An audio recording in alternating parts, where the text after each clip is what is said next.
তোমার বাবার চোখ বন্ধ হলে না বুঝবা দুনিয়া কাকে বলে। তোমার বাবার উপার্জন শেষ হয়ে গেলে না বুঝবা দুনিয়া কাকে বলে। তোমার কাঁধে যখন উপার্জনের দায়িত্ব আসবে তখন না বুঝবা দুনিয়া কাকে বলে, রোজগার কত কষ্ট। সেদিন আমি একজন লোককে দেখছি, তাকাইয়া দেখছি অনেকক্ষণ, ট্রাকের থেকে সিমেন্টের বস্তা নামাইতেছে। আমি লোকটার দিকে তাকাইয়াছিলাম, সারাটা শরীর ঘামে। আমার মনে হয় যেন লোকটা মানে পানির মধ্যে, সারাটা চুল চেহারা তার ঘামে, ঘাম বাইয়া বাইয়া পড়তেছে। তাহলে এক বস্তা ট্রাকের থেকে প্রতি বস্তা সিমেন্ট নামাইয়া গোডাউনে থুইলে সর্বোচ্চ 60 টাকা, 8 টাকা বা 10 টাকা দেয়। সর্বোচ্চ রেট হলো 10 টাকা, মানে এন থেকে হয়তো গোডাউনে থুইবে আর কি। তাহলে 50 বস্তা সিমেন্ট যদি এই বেচারা নামায়, তাহলে প্রিয় যুবক ছেলে, 50 বার এই লোকটাকে, তোমার বাবাকে হতে পারে 50 বারই উনি কোমরটা বাঁকা করে। নাহলে কেমনে বস্তাটা লইব? 50 কেজি সিমেন্টের, 50 কেজি সিমেন্টের একটা বস্তা বেচারা কেমনে নিবে? প্রতিবারই তাকে কোমর বাঁকা করতে হয়েছে। প্রত্যেক বস্তা সিমেন্ট হয়তো ফালাইয়া ছোট্ট একটা গামছা হয়তো কোমরের থেকে খুলে আবার ঘাম মুছছে, আবার আরেক বস্তার লেগে গেছে, আর গুনছে কয় বস্তা হইল। বিনিময়ে 500 টাকা, হয়তো 50 বস্তায় 500 টাকা পাইছে, 10 টাকা করে। সেখান থেকে ভাঙ্গাইয়া তোমারে 200 টাকা দিছিল, তুমি বলছো তোমার স্কুলে দিতে হবে, সেই ঘামে ভেজা 200 টাকা। আর তুমি জানো আর সেই 200 টাকায় মোবাইলে ঢুকাইয়া উলঙ্গ ছবি আর নাচ গান নর্তকী দেখে শেষ করে দিছ। তুমি সন্তান না, বরং তুমি জানো আর।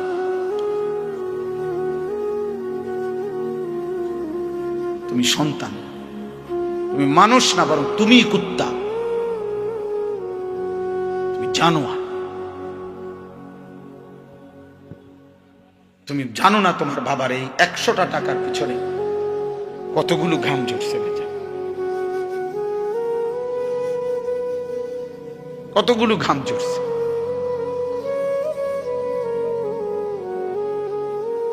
হ্যাঁ,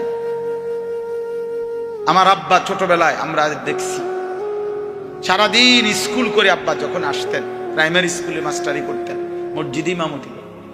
আমার আব্বার একটা বা দুইটা গেঞ্জি ছিল, গেঞ্জিগুলোর এই পাশে এই পাশে ঘামে ভিজা। তো আমার মনে আছে কোনো সময় গেঞ্জি ধুইতে দিলে আমরা ধুইতাম না, আমি ফাটতাম না, মানে ঘামের গন্ধে বাবার গেঞ্জি ভিজা থাকত। সেখান থেকে আব্বা আমার মনে আছে মাস শেষে প্রতি 300 টাকা মাদ্রাসায় পাঠাইছে আমার লেগে। একটা পোস্ট কার্ডে তখন মানি অর্ডার করতে হইতো টাকা, তো মানি অর্ডার করলে একটা ছোট্ট পোস্ট কার্ড আছিল, এটার মধ্যে নাম ঠিকানা লিখতে হইতো, নিচে দিয়া একটু জায়গা ছিল, এখানে নিজস্ব কোনো কথা থাকলে লিখতে হইতো। আব্বা লিখতো, আনিস তোমার জন্য 300 টাকা পাঠাইলাম, বাবা টাকা পাইয়া জানাইও। তো আব্বারে জানাইতাম যে বাবা টাকা পাইছে। এই 300 টাকা গুনে গুনে 2 টাকা ডাইলবাজি, 2টা পরোটা, এমনি আমি গুনে গুনে খাইতাম, হিসাব গুনে গুনে। এই জন্য দোস্ত আমার, বন্ধু আমার, আমি বিষয়টা বললাম। মেহনত, যথাযথ পরিশ্রম মানুষকে দুনিয়াতেও ভালো করে, আখিরাতেও ভালো। অনেক নওজোয়ান মাশাআল্লাহ, প্রিয় ভাই, আমি অনুরোধ করি পরিশ্রমী হও, মেহনতি হও। এমন সুন্দর জীবন, সুস্থতা, এমন সুন্দর যৌবন, এই শুধু শুধু নারী দেখে দেখে না, এটা মিলে যাবে না। এই যে মহিলারে তুমি রাত দিন মোবাইলে দেখো, এগুলা পাইবা তো, তোমার একজন বিবি হবে, তোমার একজন স্ত্রী হবে। আর যেটা চাচ্ছ মনে, এটা পূরণ হবে। এই পৃথিবীর লাখ লাখ কোটি কোটি মানুষ স্বামী স্ত্রীর মিলনে এরপরেই এই মানব প্রজন্ম এখানে আসছে। কাজ এটা তোমারও হবে। এটার জন্য অল্প বয়সে কুত্তার মতো হওয়া, চরিত্রহীন লম্পট, যে রাত দিন নারী দেখে, ছবি দেখে, জিনা ব্যভিচারের দৃশ্য দেখে, এমন নিকৃষ্ট জানোয়ার হওয়ার কোনো দরকার নেই। এটা এমনি মিলবে। বিয়ে শাদী তো স্বাভাবিক বিষয়, স্বামী স্ত্রী, নারী পুরুষের মিলন, তো আল্লাহ তাআলার কুদরতি নিজাম। আল্লাহ বলছে আমি এটা ব্যবস্থা করে রাখছি, যথা সময়ই পৌঁছে যাবে। সময়ের আগে এক লোকমা খাবারও পৌঁছে। আমরা কিতাবে পড়ছি, কিতাবের মধ্যে আছে, আমরা পড়ছি যে হে আল্লাহর বান্দা, তোমার লোকমা যদি, তুমি আসো জমিনে, আর তোমার একটি লোকমা যদি পাহাড়ের উপরেও থাকে, তো নিশ্চিত মনে রেখো, ইয়াকিন, পাহাড়ের উপরের ওই লোকমাটাই তোমার মুখে পৌঁছবে। আর আল্লাহর ওলিরা বলেন, যদি হে আল্লাহর বান্দা, তুমি মুখের কাছে দুই ঠোঁটের সামনে নিয়ে আসছো লোকমা, কিন্তু যদি সেটা তোমার ফয়সালাতে না থাকে, খোদার কসম ওই লোকমা তোমার ভিতরে ঢুকবে না। যেটুকু বরাদ্দ ওইটা যদি পাহাড়েও থাকে, সেখান থেকে নেমে আসবে। যেটা বরাদ্দ নাই, সেটা ঠোঁটের কাছে থাকলেও সেটা কি হবে না, মিলবে না। অতএব আমাদের জীবনের এটা বড় বুঝা উচিত। আমি বেশি আফসোস করি যে ছেলেরা, বাবা কেন বুঝতেছো না যে তুমি তোমারে চিনলা না কেন? কমপক্ষে ডানে বামে তাকাইও না, এই সমাজের কারো দিকে তাকাইও না, তোমার দিকে তাকাও তো একটু, যে আমি কি করছি সারাটা দিনে। এটা কি একটা সুস্থ মানুষের কাজ? সারা দিনে আমি বেশি ব্যস্ত ছিলাম। আজকে মাগরিব পর্যন্ত আমার বাচ্চা অসুস্থ ছিল, আর আমি ডাক্তার দেখাইয়া বাসাত রাইখা সুদন্যপুর আমার শায়েখ আরিফ বিল্লাহ আল্লামা মুফতি মুশতাকুন নবী কাসেমি হযরতের মাদ্রাসায় আমি যাইতে হয়েছে মাগরিবের পর। ওইখানে ইসলাহি মাহফিল, সেইখানে আমি 20 মিনিট বয়ান করছি। এরপরে এখানে আসছি, আমি বারবার যোগাযোগ হইতেছে যে দেরি হয়ে যাইতেছে, বা আমার আরেকটা মাহফিল আছে, সবই ঠিক আছে, কিন্তু আমি মাঝখানে ঠিকই এরপরেও এলিটগঞ্জ পাম্পে আমরা এশার নামাজ জামাতে পড়ে আসছি। মাহফিল যদি কাইতে হইয়া যায়, শীত হইয়া যায়, আমাকে আমার নামাজ তো পড়তে হবে না? শ্রোতা যদি চলেও যায়, আমাকে আমার নামাজ পড়তে হবে না? ওই দেখো, ঠিক ওই দেখো, ওই অপদার্থরে দেখো, ঠিক মতো চোখেও দেখে না, কিন্তু মাগার মোবাইলে এমনি, হ্যাঁ চোখের লগে লাগাই এলাও, এটা গাম দিয়া কষ্টে লাগাই দাও, পেজা আছে এখানে কষ্টে। হ্যাঁ হ্যাঁ, না না, লজ্জা, লজ্জা হবে কোন দিন? কোন দিন হবে বলেন? হায়া হবে কোন দিন? তাইলে শিখবে কোন দিন আমার ছেলেরা? সন্তান শিখবে কোন দিন? ফেরাবে কে এদেরকে? কারো, সবাই আমরা, সবাই ভাবতেছেন পাশ কাইটা জায়গা, সবাই ভাবতেছেন মাথা নোয়া জায়গা, সবাই ভাবতেছেন যার যার রুমে ঢুকে গেলে, ঘরে ঢুকে গেলে দরজা বন্ধ করে দিলে নিরাপদ। আল্লাহর কসম, কোন সমাজের মধ্যে যদি জিনা বেড়ে যায়, বেবিচার বেড়ে যায়, নারী ছেলে মেয়ের অবাধ মেলামেশা চলাফেরা যদি বেড়ে যায়, রব্বে কাবার কসম কিতাবে আছে, ওই সমাজের কোন ঘর আর পবিত্র নারী মেলা কঠিন হয়ে যায়। আগামীর প্রজন্ম হয়তো নেককার মেয়ে, চরিত্রবান মেয়ে, সতী সাথী মেয়ে মিলাটা কঠিন হয়ে যাবে যদি জেনা বেবিচার আর পরকিয়া আর হারাম অসভ্যতা এইভাবে ছড়িয়ে যায়। বর্তমান সময়ে মানুষের সবচেয়ে বেশি যেই গুণাটি হচ্ছে, সেটা হলো এই চোখের গুণ। কিসের গুণা বলেন? এই চোখের। দিবা নিশি আমাদের মা বোনেরা বেপর্দা রাস্তায় চলছে, নিজেদের ভিন্ন রকমের অঙ্গভঙ্গি, আর এটা পুরুষ প্রতিনিয়ত দেখছে, অথচ এটা হারাম। মোবাইলে প্রতিনিয়ত কিশোর যুবক ছেলেরা, একটা বয়সী ছেলেরা একেবারে বেসামাল এই বড় মোবাইল ব্যবহার করে রাত নাই দিন নাই সারা রাত নারী ছবি অস্থির দৃশ্য দেখছে। অথচ খোদার কসম এটা একদিন জাহান্নাম ছাড়া আর কিছুই মিলবে। আল্লাহ নবী সাল্লাল্লাহু আলাইহি সাল্লাম বলেছেন, যে ব্যক্তি কোনো নারীর সৌন্দর্য হারাম, যেটা তার দেখার অনুমতি নাই, সে দেখলো, খোদার কসম নবী বলছে কিয়ামতের দিন তার দুই চোখে সীসা জাহান্নামের আগুনে গলাইয়া এরপরে সীসা ঢেলে দেওয়া হয়, সীসা ঢেলে দেওয়া হয়, সীসা ঢেলে দেওয়া। অতএব আপনাদের কাছে অনুরোধ করছি, এই ছোট্ট কথাটা আল্লাহ তাআলা আমাদেরকে বলছেন, ইয়াগুদ্দু মিন আবসারিহিম, চোখ নামাও, চোখ। যুবক ভাই, তোমরা অনেক নওজোয়ান, মাশাআল্লাহ, প্রিয় সন্তান, নিজের উপরে দয়া করো। এই মোবাইলের অব্যাহত নেশা তোমারে ক্ষতিগ্রস্ত করবে। একদিন তুমি দুনিয়াও আগামাতা কিছুই খুঁজে পাবা না, আখেরাত আখেরাত। বয়স্ক বাবা যারা আছেন এখনো 50-60 বছর, অথচ এখনো চা দোকানে, টেলিভিশনে নাটক, সিনেমা, নর্তকীর নাচ দেখার অভ্যস্ত বা অভ্যাস আছে, আল্লাহর ওয়াস্তে চাচা ছেড়ে দেয়। এটা অসভ্যতা ছাড়া এই বয়সে আরো বেশি অসভ্যতা। এই জন্য আল্লাহ নবী সাল্লাল্লাহু আলাইহি সাল্লাম স্পষ্ট বলছেন, রাগ হবেন না, নবীজি বলছেন, আল্লাহ নবী সাল্লাল্লাহু আলাইহি সাল্লাম বলছেন, হাসরের দিন আল্লাহ তাআলা ওই বান্দার দিকে তাকাবেন না, আল্লাহ তাআলা তাকে পবিত্র করবেন না, আল্লাহ তাআলা তাকে জাহান্নাম থেকে বাঁচাবেন না। এই কথা বলতে গিয়ে 1 নম্বরে যার কথা বলছে, নবীজি বলছেন যে আশ-শাইখুজ জানি, যে বুড়া ব্যভিচারী। খোদার কসম, বয়স বেশি, বয়স হয়ে গেছে, অথচ এখনো জিনাকার, ব্যভিচারী।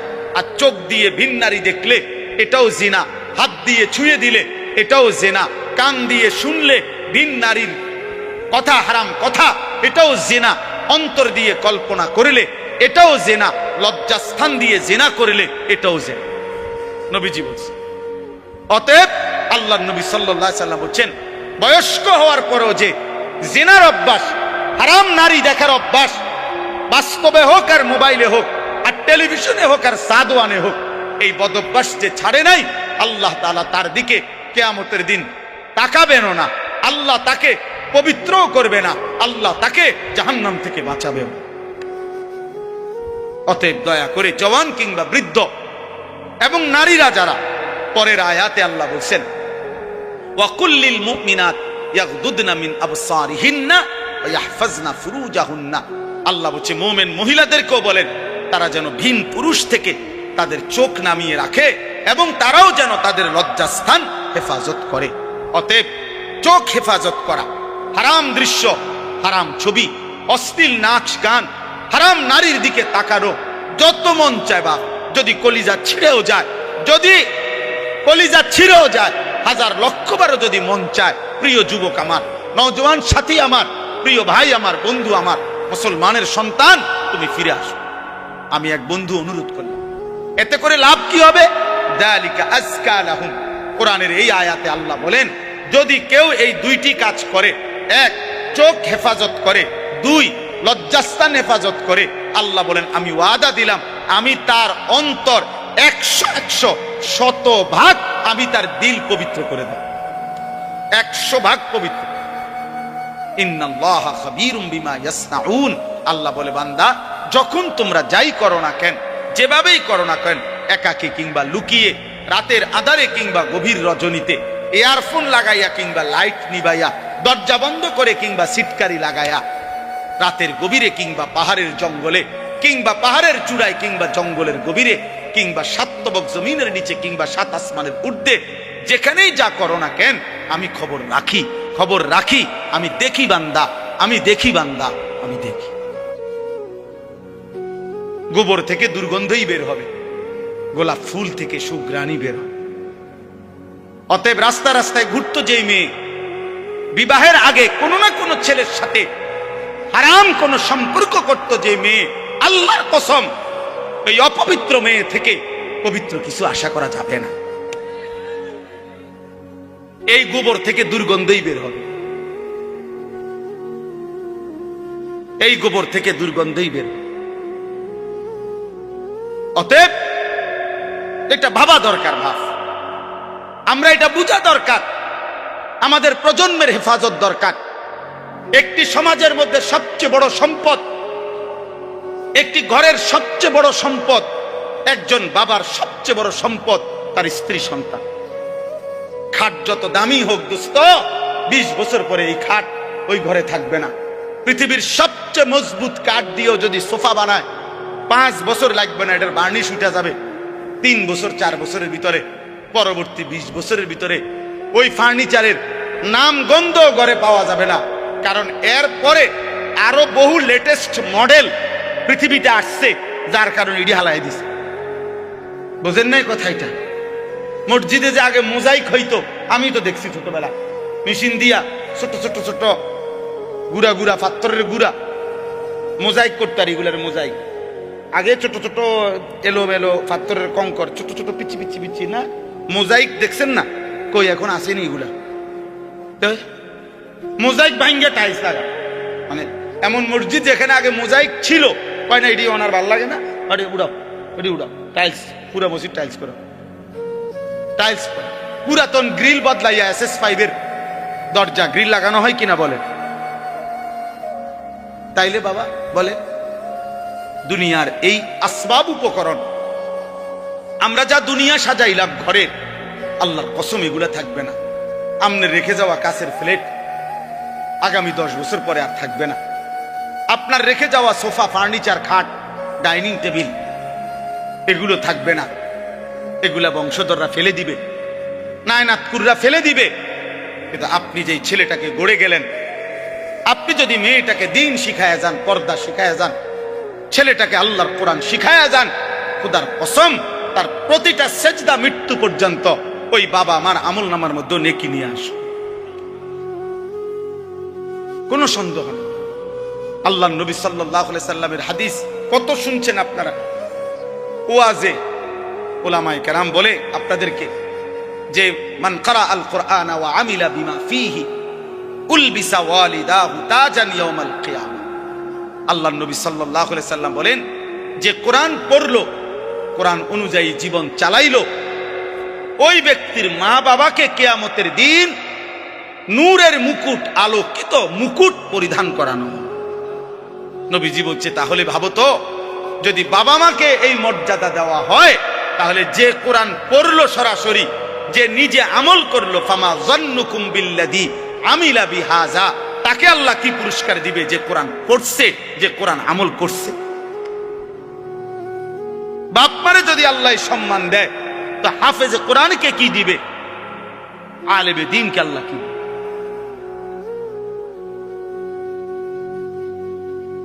এজন্য প্রিয় ভাই, প্রিয় বাবা, সবাই মিলে গুনাহ ছাড়েন। আমার মূল বক্তব্য আজকে এইটুকু, গুনাহ ছেড়ে দিতে হবে। আখিরাত যদি পাইতে হয়, জাহান্নাম থেকে বাঁচতে হলেও গুনাহ ছেড়ে দেওয়া জরুরি, জান্নাতে প্রবেশ করতে হলেও গুনাহ ছেড়ে দেওয়া জরুরি। এক মুমিনের ডিউটি 2টা, একজন মুসলমানের জীবনের 24 ঘন্টা কাজ 2টা। 1 গুনাহ বর্জন করা, 2 আদেশ পালন করা। খালাস, এরই নাম জীবন, এরই নাম মুসলমান, এরই নাম তাকওয়া, এর পিছনেই জান্নাত। উইদ্দাত লিল মুত্তাকিন, রব্বুল আলামিন বলে জান্নাত বানানোই হয়েছে মুত্তাকিদের জন্য। আর মুত্তাকি বলেই তাকে ওই মুমিনকে, যে মুমিন প্রথমত গুনাহ বর্জন করে, দ্বিতীয়ত আদেশ পালন করে। আদেশ পালন করে, সতর খোলা রাখা। মনে করেন কারো নাভি থেকে হাঁটুর নিচ পর্যন্ত, এটা হলো সতর পুরুষের, এটা খোলা রাখা গুনাহ না নেকি? কথা বলেন। একজন মনে করেন এখন নামাজের ওয়াক্ত, নামাজ আদায় করা এটা গুনাহ না নেকি? নেকি, বুঝেন নাই? নামাজ আদায় করা কি নেকি? সতর ঢাকা মানে সতর খোলা রাখা, এটা কি? গুনাহ। এ শরীয়তের মাসআলা হইল যে এক্ষেত্রে কোনটা আগে ফরজ? ফরজ হইলে আগে সতর ঢাকা ফরজ, এরপরে নামাজ পড়া। হিসাব বুঝছেন? নামাজের বাহিরে যেই ফরজগুলা, এর মধ্যে একটা কি আছে? তাহলে বুঝা গেল আগে তুমি এই গুনাহটা আগে কি করতে হবে? সরাইতে হবে, সতর ডাকো, এরপরে সেজদা দিবে, এরপরে সেজদা দিবে। আগে সুদের থেকে বাঁচা জরুরি, এরপরে দান সদকা উপকার। আগে কিস্তির থেকে বাঁচা জরুরি, এরপরে দান সদকা করা উপকার। আগে লোন থেকে বাঁচা জরুরি, এরপরে দান সদকা করা উপকার। মসজিদে টাকা না দিছেন 30,000, কিন্তু 30 লাখ টাকা দিয়ে আপনি সুদের ব্যবসা করেন। এই বাটফা পীর সোয়াব আরাম খোর, সব কিসের? আবার সব তোমার আব্বাই দেয়। সুদ খোরের 1 টাকায় কোনো নেকি হয় না, 1 টাকায়ও না। ফ্যান হয় নেকি হয় না, টাইলস হয় নেকি হয় না। নেকি ইমাম সাহেব দেয় না, ইমাম সাহেব শিক্ষার দিলে হইতো না। মাহফিলের বক্তা যদি একারে জনাব অমুকে অমুক 30,000 মার হাবা, আবারে মার, যা ফারস মার, তারে তেহা দিল কেন, মার কন্যা। ফেরেশতা বলবে আল্লাহ সুদের টাকা, আল্লাহ বলবে বাদ দাও, আলাই দাও, তেহা লই এলা খেরা, কিন্তু তুমি লেখো না, নেকি লেখো। টাকা নেওয়া যায়, বলে নেয় কেন? হ্যাঁ নেওয়া যায়, এইটাও কথা। আপনি হয়তো বলবেন আরে এরপরে হুজুর আপনারা নেন কা, টাকা নেওয়া যায় কিন্তু নেকি হবে না। এইটাই এখন বুঝাইছিলাম ওই নুরুন নবী ভাইরে, আমার গাড়ির ছিল। এটা জরুরি বিষয়। নেকি হবে না, নেকি হইতে হইলে হালাল হইতে হবে। দুনিয়াবি লেনদেন করা এটা ভিন্ন মাসআলা। আপনি যদি না বুঝেন আপনার আলেম থেকে বুঝে নিয়ে, কিন্তু বুঝাইতে চাচ্ছি এটা জরুরি। বাপ গুনাহ ছেড়ে দাও। তাহলে আগে জরুরি কি বলেন? আমি কথা শেষ করে ফেলবো এখন। আগে জরুরি কি? দাফউল মুদাররাতি মুকদ্দামুন আলা জালবিল মানফা। আরবি ভাষার গুরুত্বপূর্ণ মূলনীতি এটা, যে আগে ক্ষতি সরাও, এরপরে উপকার আনো। উপকার পরে, আগে কি? কথা বলেন না, ক্ষতি সরাও এইটারে। আচ্ছা মনে করেন একটা জানালার গ্রিল, এটার মধ্যে রং দিবে, কি দিবে? এই রং দিতে হইলে মনে করে এটা পুরান হয়ে গেছে, ঝংকার পড়ে গেছে, নিয়ম কি?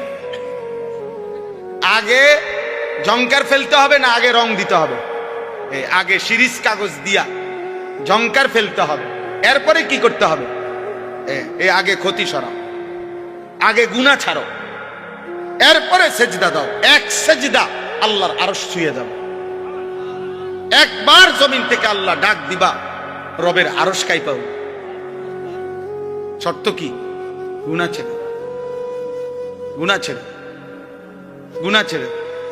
আরো বাংলা উদাহরণ দেই, আমরা বাঙালি উদাহরণ আছে। কোন ব্যক্তি মনে করেন কারো বাড়ির দরজায় গেইটে ভিক্ষার জন্যই মনে করেন হাত পাতছে, এই সময় বাড়িওয়ালার কুকুর, পালা কুকুর খেউ খেউ করিয়া দরজার সামনে আইছে, বেড়ারে মানে ধরে লেব দশা। এখন এই লোক কি বলবে? বাড়িওয়ালার আগে কি বলবে? যে কি সরাও, আমার চাল লাগতো না ভাই, আল্লাহর দোহাই, আমার কি লাগবে না, তুই এটা সরা ভাই, এটা সরা। কামড় না দোক, কামড় না দোক, শুধু এটারে কয় কি? ভিক্ষা থাক, কুত্তা সামলাও, চাল লাগবে না, উপকার করণ লাগতো না ভাই, ক্ষতি যাতে না করে,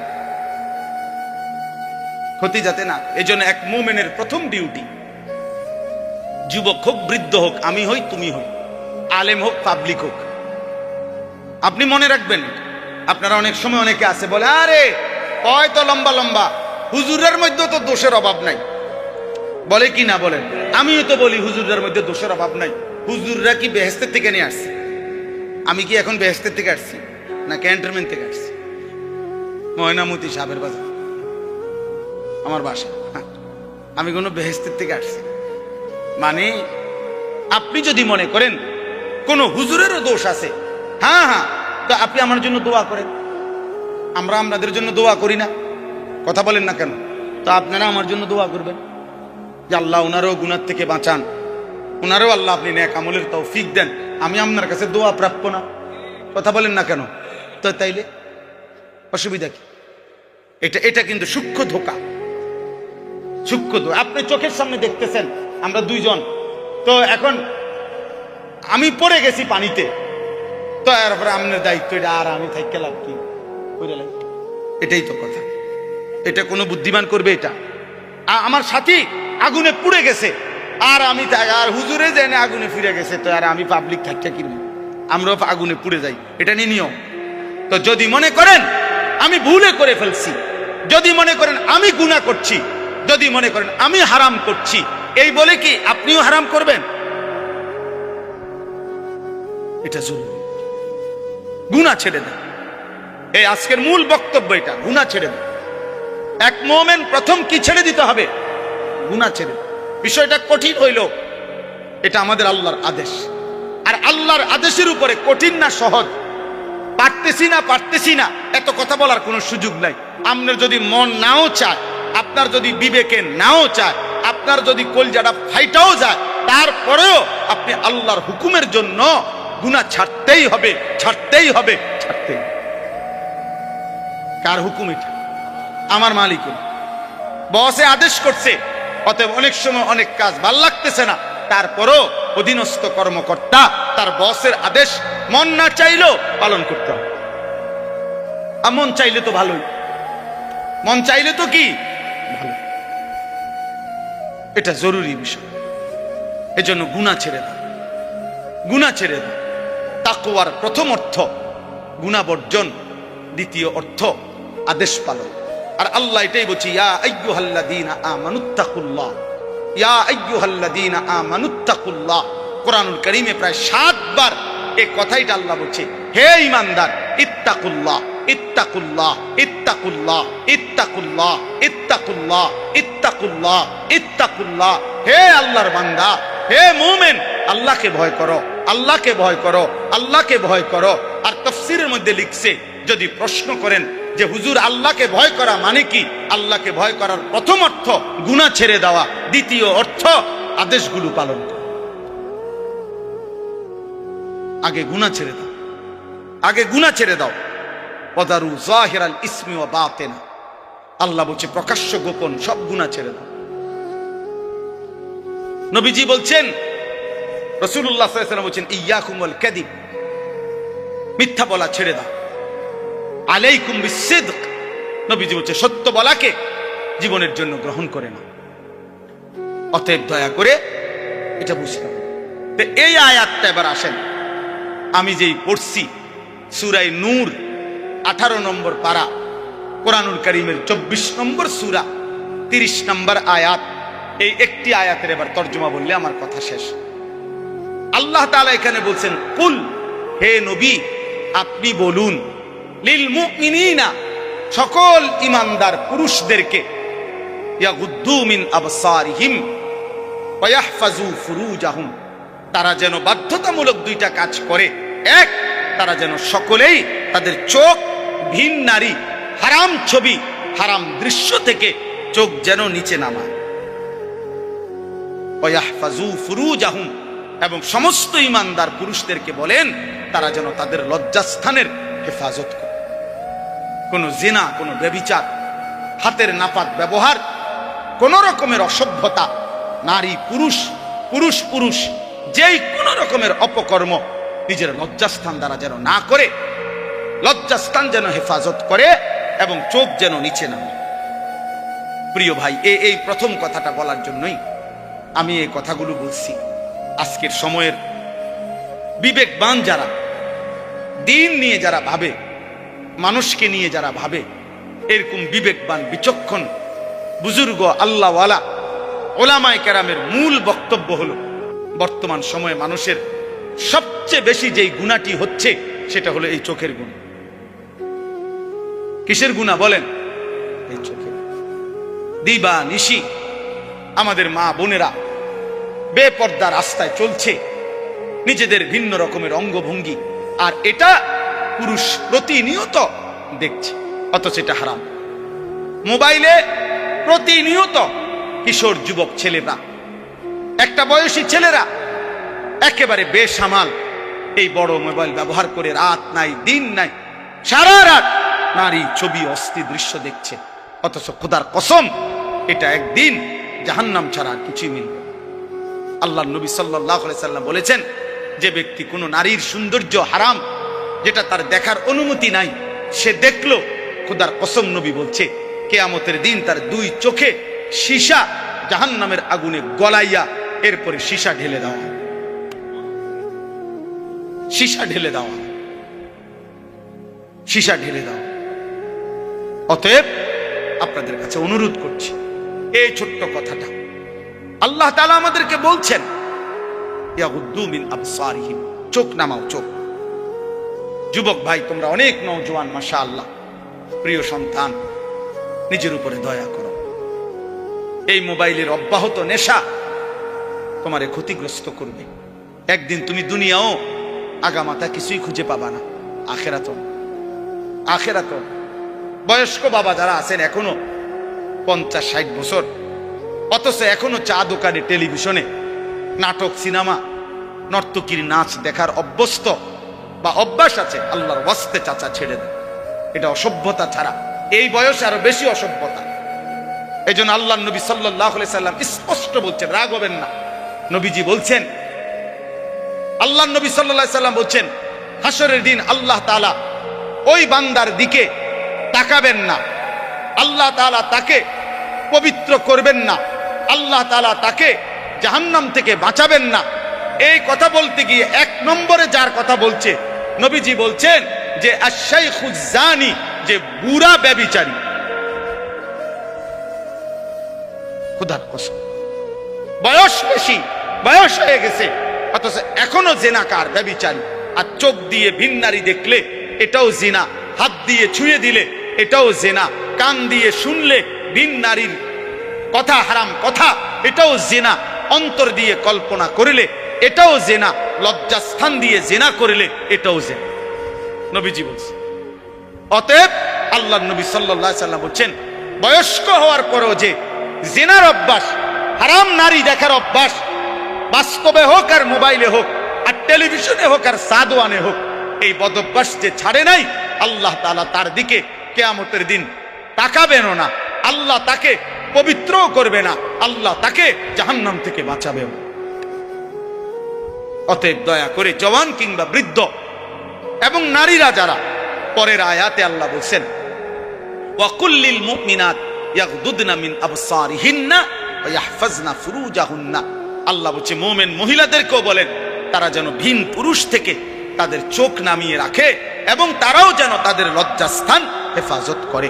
অতএব চোখ হেফাজত করা, হারাম দৃশ্য, হারাম ছবি, অশ্লীল নাচ গান, হারাম নারীর দিকে তাকানো, যত মন চায়, বা যদি কলিজা ছিঁড়েও যায়, যদি কলিজা ছিঁড়েও যায়, 1000 লক্ষবারও যদি মন চায়, প্রিয় যুবক আমার, নওজোয়ান সাথী আমার, প্রিয় ভাই আমার, বন্ধু আমার, মুসলমানের সন্তান, তুমি ফিরে আসো। আমি এক বন্ধু অনুরোধ করলাম, এতে করে লাভ কি হবে? যালিকা আজকা লাহুম। কোরআনের এই আয়াতে আল্লাহ বলেন, যদি কেউ এই 2টি কাজ করে, 1 চোখ হেফাজত করে, 2 লজ্জাস্থান হেফাজত করে, আল্লাহ বলেন আমি ওয়াদা দিলাম, আমি তার অন্তর 100 100% আমি তার দিল পবিত্র করে দেব, 100% পবিত্র। ইন্নাল্লাহা খাবীরুম বিমা ইয়াসনাউন।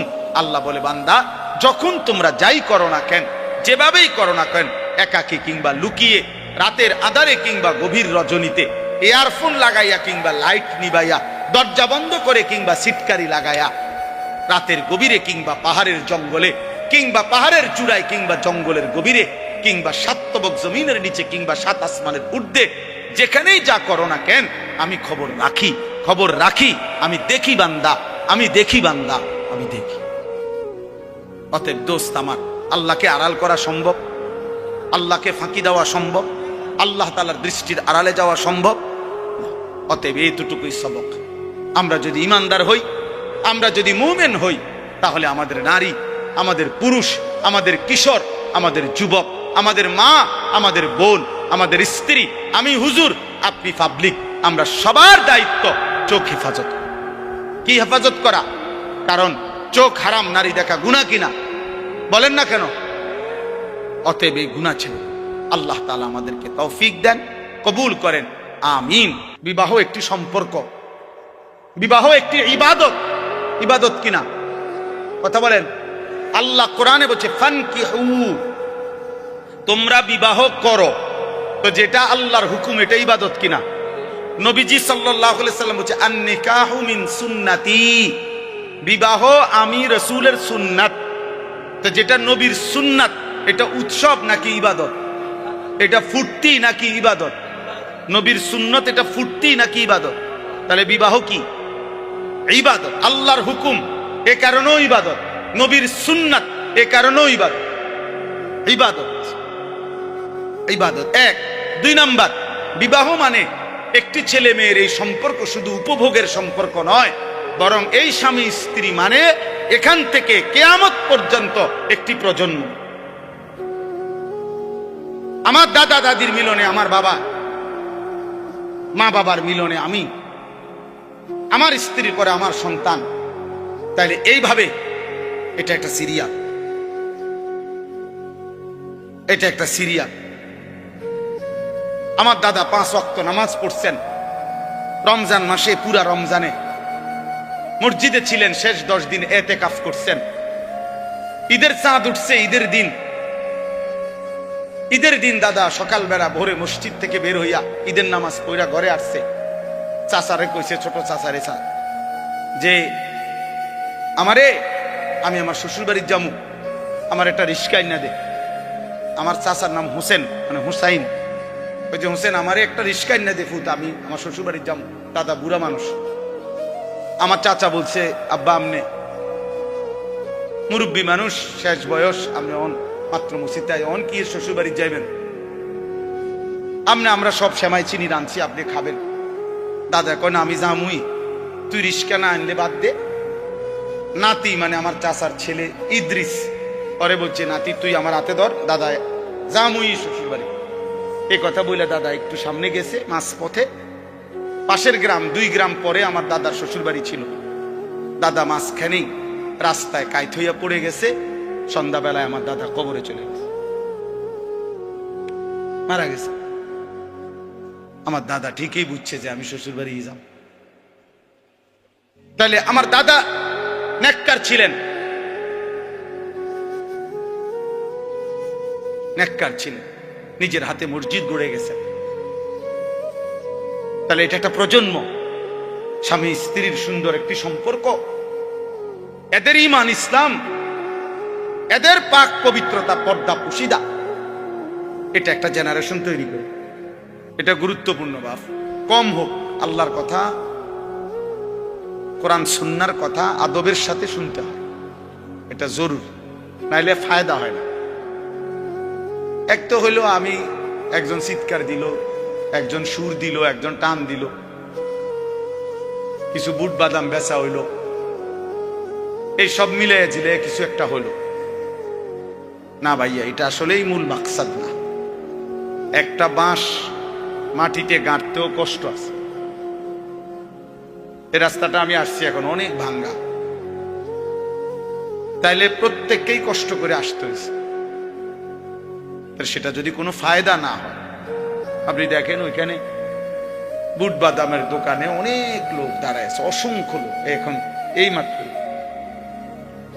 তাহলে সামান্য বাচ্চাদের কতগুলো খেলনা জিনিস, এই ছোট ছোট বাস, ছোট ছোট গাড়ি ঘোড়া, এগুলোর দোকানে এত লোক দাঁড়ায় থাকা কি অর্থ আছে বলে? মানুষের তো স্বাভাবিক একটা বিবেক থাকা দরকার যে আমি এখানে কেন দাঁড়ায় রইলাম। অথচ বাড়ির থেকে রওনা দিছে, অথবা বাড়িওয়ালা ঘরওয়ালারা জানে ওয়াজে গেছে, এটা জানে না, কি বলে? কিন্তু শয়তান মাঝ পথে আটকে রাখছে। হ্যাঁ, এটা কোরআনুল কারীমের মধ্যে আছে। আল্লাহ তাআলা কাছে শয়তান চ্যালেঞ্জ করেছে, আল্লাহি লা উযায়্যিনান্না আ'মালা ওয়া লা উগদিয়ান্নাহুম আজমাইন। আল্লাহর কসম, হে আল্লাহ, আমি আপনার বান্দাদের কাছে তাদের কাজকে গুনাহের রং দিয়ে সাজিয়ে দেব, অতঃপর আপনার বান্দাদেরকে আমি পথভ্রষ্ট করে দেব, পথভ্রষ্ট করে দেব। আল্লাযীনা যাল্লা সাইয়ুহুম ফিল হায়াতিদ দুনিয়া অহুম ইয়াহসাবুনা আন্নাহুম ইউহসিনুনা সুনআ। কোরআন শরীফে আছে, আল্লাহ বলেন অসংখ্য ক্ষতিগ্রস্ত বান্দা আছে এমন, দিন রাত তারা তাদের পরিশ্রম কর্মকাণ্ড কাজকর্মের দ্বারা ভাবতেছে অনেক ভালো কিছু করছে। আল্লাহ বলেন অথচ আসলে তারা ধোঁকা খাচ্ছে, বরং পথভ্রষ্ট হচ্ছে, নিজেদের সমস্ত আখিরাত খাসারা বরবাদ করছে, বরবাদ করতেছে। আফামান যুগিনা লাহু সুউ আমালিহি ফারাআহু হাসান, এটাও কোরআন শরীফের আয়াত। আল্লাহ তাআলা বলেন যাকে তার গুনাহ, তার নাফরমানির কাজটাকে তার কাছে খুব সুন্দর করে দেয়া হয়েছে, আর সেইটাকে মনে করতেছে ভালো কাজ, অথচ আসলে শয়তান তার নিকটে গুনাহকে সুন্দর করে সাজিয়ে দিছে, সাজায় দিছে। এই জন্য বাপ আমরা এটা বুঝা উচিত। আরবিতে বলা হয় কালিমাতু হাক্কিন উরিদা বিহাল বাতিল, কথা সত্য মতলব খারাপ। অর্থাৎ অনেক সময় এমন হয় যে কথা তো সুন্দর কিন্তু ভিতরের উদ্দেশ্য খারাপ। এজন্য অনেক কিছু তো আমাদের কাছে মনে হয় এটা করলে খুব সুন্দর হবে, কিন্তু এর দ্বারা উদ্দেশ্য ভিন্ন। এই জন্য দেন একটু আগায় দেন, একটু একটু করে। আরে আপনি কথা বলেন, আসতে বলেন। মানুষের আগাইবার কথা কই এত ধমক দিলে তো আর হইতো না। নিজের বসা নিজে বসে দেন, একটু একটু আগায় দেন। মানুষ একজন বসতে এত আগালো কি দরকার? জি মাশাআল্লাহ। চলেন, 2 নাম্বার কথা হলো ভাইয়া, আমার প্রিয় ছোট ভাই হাফিজ মাওলানা আতিকুর রহমান আশরাফ, আমি আইসেই শুনতেছি বলতেছে, এইমাত্র সে বলছে এটা আপনাদের কাছে। আমি আবার বললাম ছেলেরা, ভাইয়া একটা ছেলে মোবাইল হাতে ধইরা ভিডিও বা রেকর্ড করবা না, আমি নিষেধ করলাম। আর একটা মোবাইলও ধরে রাখবে, আমি নয়তো উঠাই দেবো তোমার দোস্ত, তুমি উঠে যাইতে হবে এখান থেকে। এরপরে ধমক দিলে লজ্জা পাইবা। আমি আগেই বলছি, আমি ব্যক্তিগতভাবে কোনো প্রার্থী না, নির্বাচনের কোনো জনসভার জন্য আসিনি। আমার একটা মার্কা আছে, সবাই একটু খেয়াল রাখেন না, কোনো মার্কা নাই। কথা বুঝছেন কিনা? আমি কোনো প্রার্থী না, এটা কোনো নির্বাচনী জনসভা। অল্প একটু সময় আল্লাহর কথা বলা, আখিরাতের কথা মনে করায় দাও। ওয়াজের মূল মাকসাদ কি? মূল মাকসাদ আত-তারগীব ওয়াত-তারহীব। অর্থ হলো জান্নাতের কাজের প্রতি উৎসাহিত করা, জাহান্নামের কাজের প্রতি ভয় প্রদর্শন করা। আত-তারগীব মানে হলো উৎসাহিত করা, আত-তারহীব মানে হলো ভয় প্রদর্শন করা। এটাই মূল ওয়াজ, মূলত মাকসাদ এটাই, যে আখিরাতের দিকে, জান্নাতি কাজের দিকে আপনাকে উৎসাহিত করলাম, আর জাহান্নামী কাজের দিকে ভয় প্রদর্শন করলাম, ভয় প্রদর্শন করলাম। এটাই মূল বিষয়। এই জন্য দয়া করে অল্প একটু সময় আমরা মনোযোগ দিয়ে শুনলে ফায়দা হবে। মোবাইল নিয়ে সারাক্ষণ, আমি এখানে নামছি এই মাত্র গাড়িতে, পুরাটা জায়গা আমরা খেয়ালও করি নাই, ড্রাইভারও বুঝে নাই, মানে পুরা কাদা। আমি কাদার মধ্যে পাও ডাইবা গেছে, আমি আপনার লুঙ্গি সহ জামাটা উঠাইতেছি, আর ওই অপদার্থ এটারে ভিডিও করতেছি।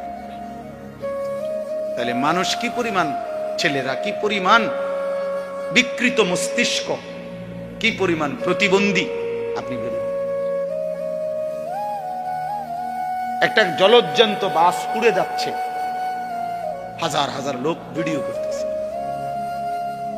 একটা জলজ্জান্ত মানুষ পানিতে ডুবে যাচ্ছে, হাজার হাজার মানুষ ভিডিও করতেছে। এই হলো প্রজন্মের এখনকার হালাত,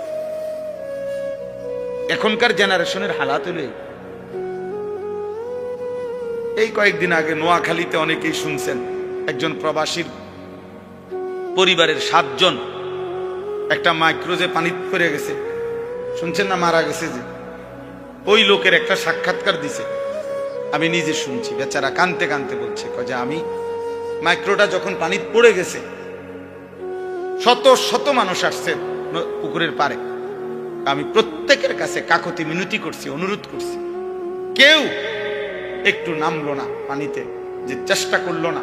সকলেই শুধু মোবাইল দিয়ে ছবি উঠে।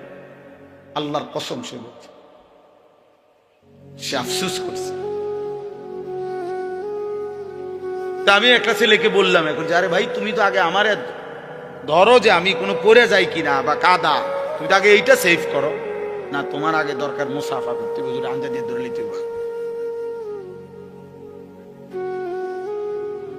এটা দোস্ত নতুন জেনারেশন, তোমরা বুঝা উচিত ভাই, বুঝা উচিত। একটা মোবাইল যদি জীবনের সবকিছু হয়ে যায় 24 ঘন্টা, এই জীবন সামনে আগাবে না। আখেরাত তো পরের বিষয় ধরলাম, দুনিয়াও বেশি দিন টিকবে, দুনিয়াও বেশি দিন টিকবে। গাফলত কোনো মানুষকে, গাফেল মানুষ দুনিয়াতেও কোনো উন্নতি করতে পারে না, আখেরাতেও না। অমনোযোগী, অবহেলা, খামখেয়ালি, কাজের প্রতি নিষ্ঠা নাই, আগ্রহ নাই, পরিশ্রমের মানসিকতা নাই, ওই মানুষ দুনিয়াবি বাজার, ব্যবসা, লেনদেন, নিজের দুনিয়ার কাজেও ভালো করতে পারে।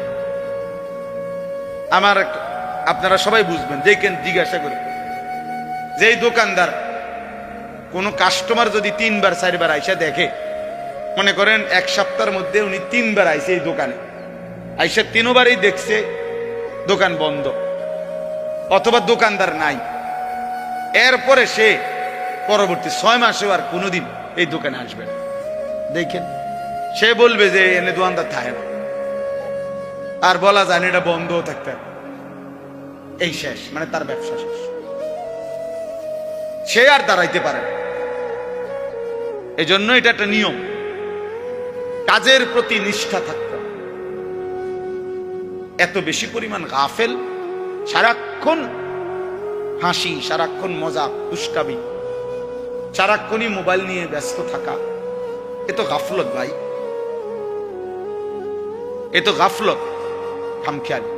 আর গাফেল মানুষ দুনিয়াতেও কোনো ভালো কিছু করতে পারে না, আখেরাতে। ও আপনাদেরকে হঠাৎ আমি শুনলাম শুনাইতেছে আমার ওয়াজের 21 বছরের কথা। আমার 21 বছর এক এক দিন আমি কেমনে পার করছি এক মালিক যা। গত 2 রাত আমি টোটালি ঘুমাই, বৃহস্পতিবার রাতেও না, শুক্রবার রাতেও। পাবনা থেকে আমি আসছি সকালবেলা, সকাল 7টায় বয়ান করছি 1.25 ঘন্টা, ফেরি পার হইতে লাগছে মোট 8 ঘন্টা। তাইলে এজন্য দোস্ত বুঝাইতে চাচ্ছি, কাজের প্রতি নিষ্ঠা থাকতে, আন্তরিকতা থাকতে। দুনিয়াতেও কেউ যদি ভালো কিছু করতে, এই আজকে যারা বড় বড় শিল্পপতি, দুনিয়ার লাইনে বড় বড় পয়সাওয়ালা, দেখবা যে হালাল হারাম পরে, কিন্তু কমপক্ষে সে যে এই পর্যায়ে গেছে, হালাল হোক হারাম হোক, সে যেটা বুঝছে এটার উপরে সে সর্বোচ্চ দিন রাত মেহনত করছে। তার দিবানিশির মেহনত, পরিশ্রম, মাথার ঘাম তারে এই পর্যায়ে নিয়ে গেছে। আমার একদিন একজন বড় ব্যবসায়ী, ঢাকা পল্টনের 1000 কোটি টাকার মালিক এখন, উনি বলছিলেন, হুজুর আমি দোকানে দোকানে দাঁড়ায় থাকতাম,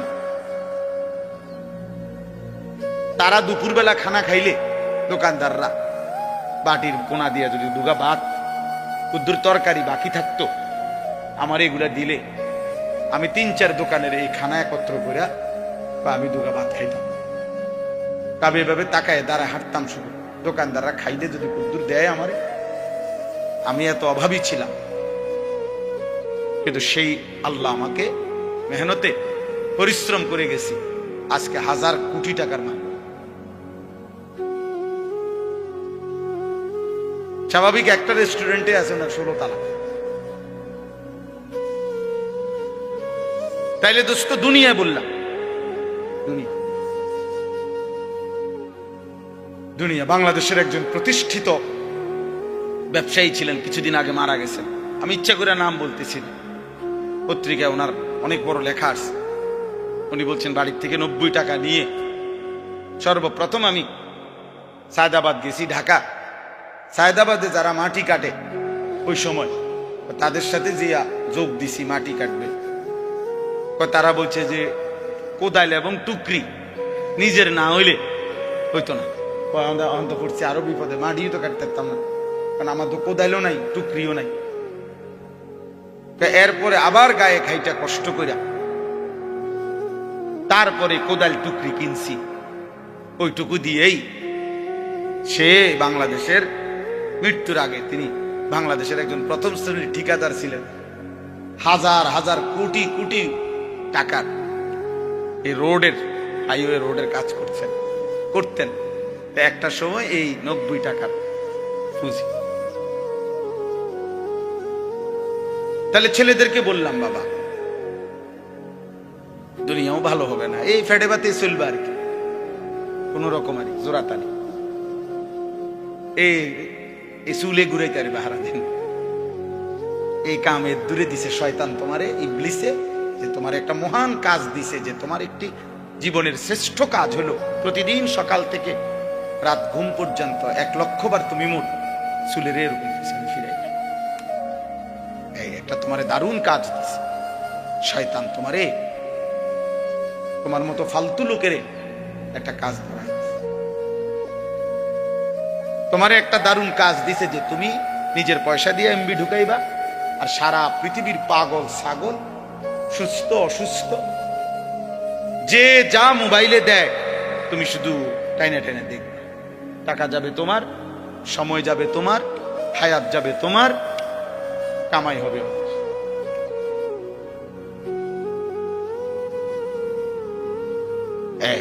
তোমারে বুদ্ধি দিয়ে দিছে যে যেমনে পারো টাকা ব্যবস্থা করবে তুমি বাপের টাকা চুরি করো, নয়তো মায়ের টাকা চুরি করো, নয়তো স্কুলের টিফিনের টাকা বাঁচায় রাখো, নয়তো যেভাবে পারো নারী তোমাকে দেখতেই হবে, উলঙ্গ ছবি তোমাকে দেখতেই হবে, হারাম ছবি তোমাকে দেখতেই হবে, অসৎ বন্ধুদের আড্ডা দিতেই হবে, আড্ডা দিতেই হবে। আল্লাহ আমাদেরকে হেফাজত করেন। এজন্য আমি সবাইকে বললাম, গাফলত অনেক বড় অভিশাপ, মানে এই খামখেয়ালি আর অবহেলা, জীবনটাকে অনাদরে অবহেলায় নষ্ট করে দেয়। বরং বুদ্ধিমান বিবেকবান ব্যক্তি পরিশ্রমী হয়। মানুষকে আল্লাহ তাআলা বলেছেন, লাকাদ খালাকনাল ইনসানা ফি কাবাদ। 3টা কসম করে আল্লাহ বলেছেন যে আমি মানুষের সৃষ্টির মধ্যে আমি আল্লাহ পরিশ্রম করার, মেহনত করার যোগ্যতা দিয়েই, মানসিকতা দিয়েই আমি সৃষ্টি করেছি। ফি কাবাদ অর্থ আমি আল্লাহ তাআলা মানুষকে মেহনত করার মানসিকতা, যোগ্যতা দিয়েই লাকাদ খালাকনাল ইনসানা, আমি মানুষকে সৃষ্টি করেছি। এজন্য সব ছেলেকে বললাম, এই ভূমিকা ছাড়াই কথা শেষ। কথার প্রসঙ্গে প্রথম কথা এটা বললাম, গাফেল না হওয়া ভাইয়া, দুনিয়াও না আখিরাত। ভালো উপার্জনের জন্য মেহনত করতে, একটু সুখ, একটু সচ্ছলতা, ঘর বাড়ি চলাফেরা, পরিবারের একটু প্রশস্ততার জন্য মেহনতও চাই।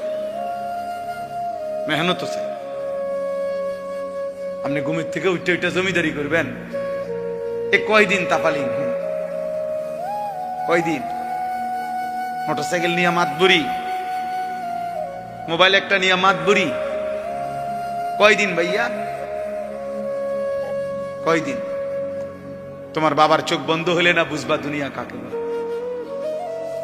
তোমার বাবার উপার্জন শেষ হয়ে গেলে না বুঝবা দুনিয়া কাকে বলে। তোমার কাঁধে যখন উপার্জনের দায়িত্ব আসবে তখন না বুঝবা দুনিয়া কাকে বলে, রোজগার কত কষ্ট। সেদিন আমি একজন লোককে দেখছি, তাকাইয়া দেখছি অনেকক্ষণ, ট্রাকের থেকে সিমেন্টের বস্তা নামাইতেছে। আমি লোকটার দিকে তাকাইয়াছিলাম, সারাটা শরীর ঘামে, আমার মনে হয় যেন লোকটা মানে পানির মধ্যে, সারাটা চুল চেহারা তার ঘামে, ঘাম বাইয়া বাইয়া পড়তেছে। তাহলে এক বস্তা আগের থেকে প্রতি বস্তা সিমেন্ট নামাইয়া গোডাউনে থুইলে সর্বোচ্চ 60 টাকা, 8 টাকা বা 10 টাকা দেয়। সর্বোচ্চ রেট হলো 10 টাকা, মানে এন থেকে হয়তো গোডাউনে থুইবে আর কি। তাহলে 50 বস্তা সিমেন্ট যদি এই বেচারা নামায়, তাহলে প্রিয় যুবক ছেলে 50 বার এই লোকটাকে, তোমার বাবাকে হতে পারে 50 বারই উনি কোমরটা বাঁকা।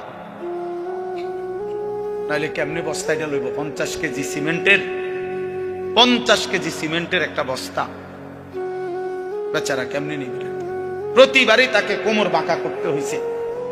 প্রত্যেক বস্তা সিমেন্ট হয়তো ফালাইয়া ছোট্ট একটা গামছা হয়তো কোমরের থেকে খুলে আবার ঘাম মুছছে, আবার আরেক বস্তার লেগে গেছে, আর গুনছে কয় বস্তা হইল।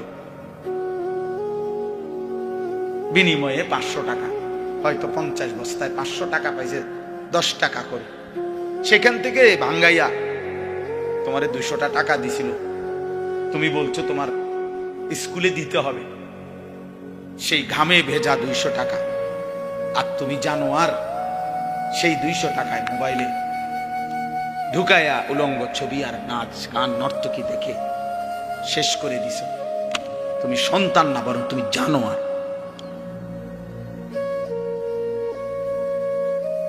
তুমি সন্তান, তুমি মানুষ না, বরং তুমি কুত্তা। তুমি জানো আর, তুমি জানো না তোমার বাবার এই 100টা টাকার পিছনে কতগুলো ঘাম ঝরছে, কতগুলো ঘাম ঝরছে।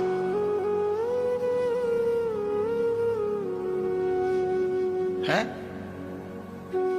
আমার আব্বা ছোটবেলায় আমরা দেখছি সারাদিন স্কুল করে আব্বা যখন আসতেন, প্রাইমারি স্কুলে মাস্টারি করতেন, মসজিদে ইমামতি। আমার আব্বার একটা বা দুইটা গেঞ্জি ছিল, গেঞ্জিগুলোর এই পাশে এই পাশে ঘামে ভিজা। তো আমার মনে আছে কোনো সময় গেঞ্জি ধুইতে দিলে আমরা ধুইতাম না, আমি ফাটতাম না, মানে ঘামের গন্ধে বাবার গেঞ্জি ভিজা থাকতো। সেখান থেকে আব্বা, আমার মনে আছে, মাস শেষে প্রতি 300 টাকা মাদ্রাসায় পাঠাইছে আমার লেগে। একটা পোস্ট কার্ডে তখন মানি অর্ডার করতে হইতো টাকা, তো মানি অর্ডার করলে একটা ছোট্ট পোস্ট কার্ড আছিল, এটার মধ্যে নাম ঠিকানা লিখতে হইতো, নিচে দিয়া একটু জায়গা ছিল, এখানে নিজস্ব কোনো কথা থাকলে লিখতে হইতো। আব্বা লিখতো, আনিস তোমার জন্য 300 টাকা পাঠাইলাম, বাবা টাকা পাইয়া জানাইও। তো আব্বারে জানাইতাম যে বাবা টাকা পাইছে। এই 300 টাকা গুনে গুনে 2 টাকা ডাইলবাজি, 2টা পরোটা, এমনি গুনে গুনে খাইতাম, হিসাব গুনে গুনে। এই জন্য দোস্ত আমার, বন্ধু আমার, আমি বিষয়টা বললাম, মেহনত, যথাযথ পরিশ্রম মানুষকে দুনিয়াতেও ভালো করে, আখিরাতেও ভালো। অনেক নওজোয়ান মাশাআল্লাহ, প্রিয় ভাই, আমি অনুরোধ করি পরিশ্রমী হোক, মেহনতি হোক। এমন সুন্দর জীবন, সুস্থতা, এমন সুন্দর যৌবন, এই শুধু শুধু নারী দেখে দেখে না, এটা মিলে যাবে না। এই যে মহিলারে তুমি রাত দিন মোবাইলে দেখো, এগুলা পাইবা তুমি, তোমার একজন বিবি হবে, তোমার একজন স্ত্রী হবে। আর যেটা চাচ্ছ মনে, এটা পূরণ। এই পৃথিবীর লাখ লাখ কোটি কোটি মানুষ স্বামী স্ত্রীর মিলনে এরপরেই এই মানব প্রজন্ম এখানে আসছে। আজ এটা তোমারও, এটার জন্য অল্প বয়সে কুত্তার মতো হওয়া, চরিত্রহীন লম্পট, যে রাত দিন নারী দেখে, ছবি দেখে, জিনা বেবিচারের দৃশ্য দেখে, এমন নিকৃষ্ট জানোয়ার হওয়ার কোনো দরকার নেই। এটা এমনি মিলবে। বিয়ে শাদী তো স্বাভাবিক বিষয়, স্বামী স্ত্রী, নারী পুরুষের মিলন, আল্লাহ তাআলার কুদরতি নিজাম। আল্লাহ বলছে আমি এটা ব্যবস্থা করে রাখছি, যথা সময়ই পৌঁছে যাবে, সময়ের আগে এক লোকমা খাবারও পৌঁছে। আমরা কিতাবে পড়ছি কিতাবের মধ্যে আছে, আমরা পড়ছি যে হে আল্লাহর বান্দা, তোমার লোকমা যদি, তুমি আছো জমিনে আর তোমার একটি লোকমা যদি পাহাড়ের উপরেও থাকে, তো নিশ্চিত মনে রেখো, ইয়াকিন, পাহাড়ের উপরের ওই লোকমাটাই তোমার মুখে পৌঁছবে। আর আল্লাহর ওলিরা বলেন, যদি হে আল্লাহর বান্দা, তুমি মুখের কাছে দুই ঠোঁটের সামনে নিয়ে আসছো লোকমা, কিন্তু যদি সেটা তোমার ফয়সালাতে না থাকে, খোদার কসম ওই লোকমা তোমার ভিতরে ঢুকবে না। যেটুকু বরাদ্দ ওইটা যদি পাহাড়েও থাকে সেখান থেকে নেমে আসবে, যেটা বরাদ্দ নাই সেটা ঠোঁটের কাছে থাকলেও সেটা কি হবে না, মিলবে। অতএব আমাদের জীবনের এটা বড় বোঝা উচিত। আমি বেশি আফসোস করি যে ছেলেরা, বাবা কেন বুঝতেছো না যে তুমি তোমারে চিনলা না কেন? কমপক্ষে ডানে বামে তাকাইও না, এই সমাজের কারো দিকে তাকাইও না, তোমার দিকে তাকাও তো একটু, যে আমি কি করছি সারাটা দিনে। এটা কি একটা সুস্থ মানুষের কাজ? সারা দিনে আমি বেশি ব্যস্ত ছিলাম, আজকে মাগরিব পর্যন্ত আমার বাচ্চা অসুস্থ ছিল, আর আমি ডাক্তার দেখাইয়া বাসাত রাইখা সুদন্যপুর আমার শায়েখ আরিফ বিল্লাহ আল্লামা মুফতি মুশতাকুর নবী কাসেমি হযরতের মাদ্রাসায় আমি যাইতে হয়েছে মাগরিবের পর। ওইখানে ইসলাহি মাহফিল, সেখানে আমি 20 মিনিট বয়ান করছি। এরপরে এখানে আসছি, আমি বারবার যোগাযোগ হইতেছে যে দেরি হয়ে যাইতেছে, বা আমার আরেকটা মাহফিল আছে, সবই ঠিক আছে, কিন্তু আমি মাঝখানে ঠিকই এরপরেও এলিটগঞ্জ পাম্পে আমরা এশার নামাজ জামাতে পড়ে আসছি। মাহফিল যদি কাইতে হইয়া যায়, শীত হইয়া যায়, আমাকে আমার নামাজ তো পড়তে হবে না? শ্রোতা যদি চলেও যায়, আমাকে আমার নামাজ পড়তে হবে না? ওই দেখো, ওই দেখো, ওই অপদার্থরে দেখো, ঠিক মতো চোখেও দেখে না, কিন্তু মাগার মোবাইলে নেই। হ্যাঁ, চোখের লগে লাগাই এলাও, এটা গাম দিয়া কষ্টেপ লাগাই দাও, এই যে আছে এখানে কষ্টেপ। হ্যাঁ হ্যাঁ, না না, লজ্জা, লজ্জা হবে কোন দিন? কোন দিন হবে বলেন? হায়া হবে কোন দিন? তাইলে শিখবে কোন দিন আমার ছেলেরা? সন্তান শিখবে কোন দিন? ফেরাবে কে এদেরকে? কারো। সবাই আমরা, সবাই ভাবতেছেন পাশ কাইটা জায়গা, সবাই ভাবতেছেন মাথা নোয়া জায়গা, সবাই ভাবতেছেন যার যার রুমে ঢুকে গেলে, ঘরে ঢুকে গেলে দরজা বন্ধ করে দিলে নিরাপদ। আল্লাহর কসম, কোন সমাজের মধ্যে যদি জিনা বেড়ে যায়, বেবিচার বেড়ে যায়, নারী ছেলে মেয়ের অবাধ মেলামেশা চলাফেরা যদি বেড়ে যায়, রব্বে কাবার কসম কিতাবে আছে, ওই সমাজের কোন ঘর আর পবিত্র নারী মেলা কঠিন হয়ে যায়। আগামীর প্রজন্ম হয়তো নেককার মেয়ে, চরিত্রবান মেয়ে, সতী সাথী মেয়ে মিলাটা কঠিন হয়ে যাবে যদি জেনা বেবিচার আর পরকিয়া আর হারাম অসভ্যতা এইভাবে ছড়িয়ে যায়। অতএব দোস্ত আমার, আল্লাহকে আড়াল করা সম্ভব, আল্লাহকে ফাঁকি দেওয়া সম্ভব, আল্লাহ তাআলার দৃষ্টির আড়ালে যাওয়া সম্ভব। অতএব এইটুকুই সবক। আমরা যদি ইমানদার হই, আমরা যদি মুমিন হই, তাহলে আমাদের নারী, আমাদের পুরুষ, আমাদের কিশোর, আমাদের যুবক, আমাদের মা, আমাদের বোন, আমাদের স্ত্রী, আমি হুজুর, আপনি পাবলিক, আমরা সবার দায়িত্ব চোখ হেফাজত করা। কি হেফাজত করা? কারণ চোখ হারাম নারী দেখা গুনাহ কিনা? বলেন না কেন? অতএব এই গুনাহ ছেড়ে আল্লাহ তাআলা আমাদেরকে তৌফিক দেন, কবুল করেন, আমিন।